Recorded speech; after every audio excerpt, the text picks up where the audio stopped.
Father എഴുതിയ കഥയിലെ കാമുകയായ Mary Nikhil മഹേഷിനോട് തന്റെ പ്രണയം ആദ്യമായി അറിയിക്കുന്ന ഒരു രംഗമുണ്ടല്ലോ.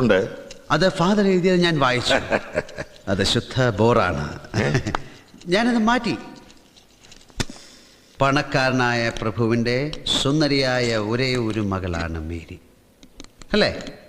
അവൾ സംഗീതം അറിവുള്ളവളാണ്. അത്രയും അറിവുള്ള മേരി സാധാരണക്കാരനായ നിഖിൽ മഹേശ്വരനെ പ്രണയിക്കണമെങ്കിൽ അവനിൽ അസാധാരണമായ എന്തെങ്കിലും ഒരു കഴിവുണ്ടായിരിക്കണം, അല്ലേ? അല്ലെങ്കിൽ പോയിട്ട് ഇത്ര വർഷമായിട്ടും തിരിച്ചു വരാത്ത നിഖിൽ മഹേശ്വരനെ മേരി ഇനി കാത്തിരിക്കില്ല, അല്ലേ? അതാണ് ഞാൻ പറഞ്ഞത്. അവന്റെ സ്നേഹത്തിനും അവൻ നൽകിയ സംഗീതത്തിനും എന്തോ ഒരു വശ്യശക്തിയുണ്ട്. ഏതാണ്ട് ഇതുപോലെ